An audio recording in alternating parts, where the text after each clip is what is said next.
Dear all, welcome back to our English class. So now we had completed the first two lessons, the race and the learning the game. And now we are in the learning language section, that is grammar part. So as you all know, we are very close to the exam. Don't miss any of the videos, okay, or classes. Today we are going to learn a very important grammar part, that is conditional clause. Before going to that, we can go through a term that is idiom. What is idiom? An idiom is a phrase or expression whose meaning can't be understood from the ordinary meaning of the words in it. I will give you an example that is very familiar. A black sheep of the family that we had gone through the lesson, the race, no? What does it mean? Yes, the color black indicates a disgrace, no? So here he thinks that he is a disgrace or an odd one of the family. Look at the next example. Cut off my back. Cut off means block. Here block my back means stop bothering about me. So we had to think about the inner meaning. Okay, the inner meaning. See in the next one, you hit the nail on the head. That means you are exactly right. What you told is exactly right. So always think about the inner meaning. That is known as idiom. So look at the next one, walk in the park. That means something very easy to do. So look at the question there. How was your test? Was it difficult? No, it was a walk in the park because I studied really hard for it. Be alive and kicking means to be in good health and active. So how is your grandmother? She's alive and kicking. So this way you had to use this idiom. This is a usage. Okay, I hope it's clear. Now go through this example. The man shows the boss or authority. Ahead of the curve, that shows highly creative. Big picture shows broad view of something.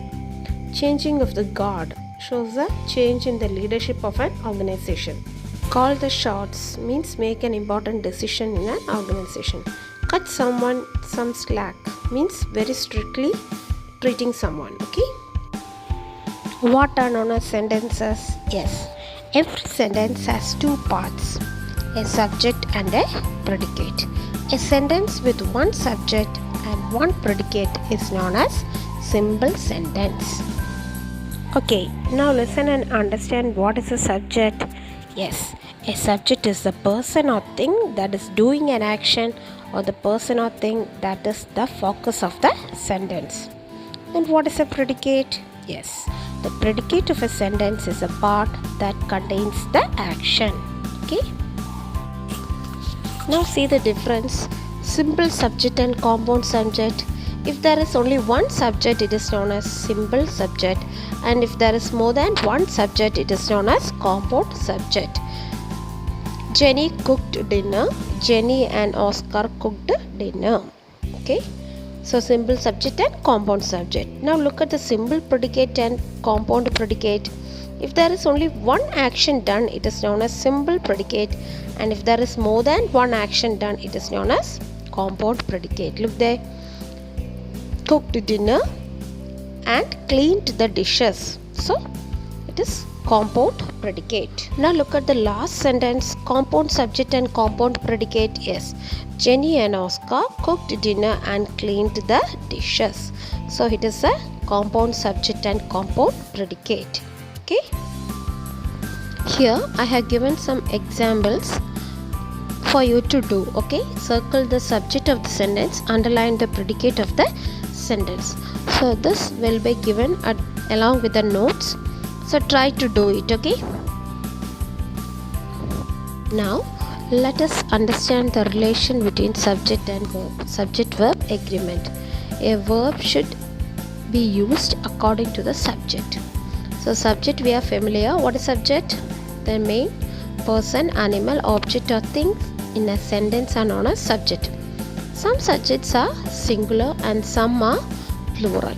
And what about verbs? Yes, verbs you know that the action or state of being in a sentence. Action words are known as verbs. Yes, like just subject, some words are also singular and some are plural. So we should know which are the verbs that are singular and which are the verbs that are used with plural. Okay, now note that most singular verbs have an s on the end. Singular verbs have an s on their end, while plural verbs don't have. Singular example: he is, she shouts, mother gives, etc. Look at the plural examples: they are, we go, Jack and Jill run, etc. Okay. So here we are going to mainly focus on the auxiliary verbs. What are auxiliary verbs? Auxiliary verbs help the main verb to describe action. That action happened in the past or is happening in the present or will happen in the future. They are also known as helping verb because they help the main verb to describe action. Okay, what are they? There are 23 helping verbs. They are am, is, are, was, were, being, been, be, has, have, had, did, shall, will, should, would, may, might, must, can, could, does, do. Okay, so these are the auxiliary verbs. Now look at the usage of this auxiliary verb according to the subject. When I comes, if it is present, am. If it is past, was. He, she, it, Ali and the boy, they are singular. So according to the subject, singular, present, we use is, does, has, was. When it becomes past, was, did, had, walked. Okay. When the subject changes to plural form, the helping verb or the auxiliary verb also changes. See, when you, we, they, we can use are, do, have. Okay, in the present form, and when it is in the past form, were, did, had. Okay. Now just go through some examples using this auxiliary verb. Yes, I'm sorry. He's a great all round. You are never. He was elected. The children pay. Music will be played. This actress has been. He will not. He has brought some tropical fruits. Our guests have arrived. I had not seen him for 15 years. I don't feel like going out tonight. Does your job fulfill your expectation? Did you have a nice holiday? Okay, clear. I hope it's clear now. The most important topic of this section is conditional clause or if clause. Conditional sentences are also known as conditional clause or if clause. They are used to express that the action in the main clause without if can only take place if a certain condition in the clause with if is fulfilled. So in order to express the action in the main clause, certain condition should be fulfilled if the clause is with if. Let's move on to the different types of conditional clauses. Look at the 4 conditions and their result. The first one is zero condition. In zero condition, fact which is generally true or scientific fact, the condition always has the same result. There is no change. So in the condition, if it is present, simple present, the result will also be simple present. Example, look at the example. If you stand in rain, you get wet. If you heat ice, it melts. So no condition is there because it is generally true. Now look at the first clause, type 1. It shows the future possibility. It is used to express the possibility in the future. It is not certain that it will happen, but it is possible. Or when talking about the real or possible situations in the future. Look at the if clause there. In if clause, simple present tense is used. If it is simple present tense, the main clause we will use will plus V1 form. Look at the examples there. If I had enough money, I will buy a car. If I go to the market, I will buy what you want. That is a condition. In if clause, if it is simple present, the main clause will plus V1 will be used. Look at the examples. If I have enough money, I will buy a car. If I go to the market, I will buy what you want. If you work hard, the simple present, you will win the prize. If I am not busy, I will help you. So these in the first part, simple present is used. So in the main clause, we will use will plus V1 form of the verb. Okay. Now look at type 2. It shows the present unreal. It is present, but it is unreal. Look there. Type 2 is used to express dreams, unreal situation and things that are unlikely to happen. So in the if clause, if it is simple past tense, in the main clause we will use would plus V1 form. Would we will use. The previous we used will and here we will use would. Go through the examples here. If I had money, had is past form, I would give you. If I didn't smoke, didn't is past form, I would be healthy. If it didn't rain, we won't go on a picnic. If I were you, I would want to be a doctor. So all the past form in the if clause, as it is simple past, in the main clause we will use would plus V1 form of the verb.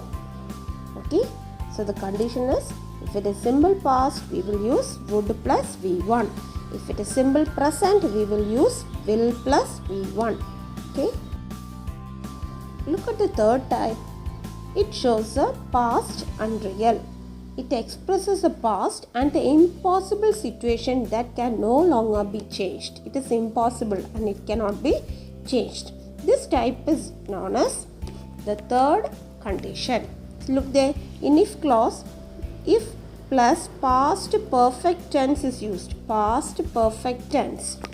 And what will be the thing in the main clause? Would plus have plus V3 form. So in the main if clause, if past perfect tense is there, the main clause we will use would plus have plus V3. Look at the examples there. If he had talked to me, I would have listened to him. So here he is telling about the past unreal thing that didn't happen. If he had done like that, I would have done like this. If it had rained last weekend, we would have stayed at home. If she had saved enough money, she would have bought a new bicycle. So these things are past things and it is not real, it is unreal. So for this we will use this would plus have plus V3 form of the verb. Okay, once again let us recall the 4 conditions there. The 0 condition, as it is general truth, there is no need of any condition. The first part, as it is in the simple present, the result will also be in the simple present. No change in the result. The first condition or in the first type, if the if clause is in the simple present, the result will be, we should use will plus V1 form. Will plus V1 form. It is a possible situation. And what about the second condition? It is the unlikely situation or unreal situation. In that, if it is in the simple past form, we will use would plus V1 form of the verb. In the third condition, it is past perfect. Past perfect means it is imaginary situation. It is the past unreal situation. In that case, if it is past perfect, we will use would have plus V3 form of the verb. V3, past participle form of the verb. Hope that today's part is clear. Watch the video for 2 to 3 times. Thank you and have a nice day.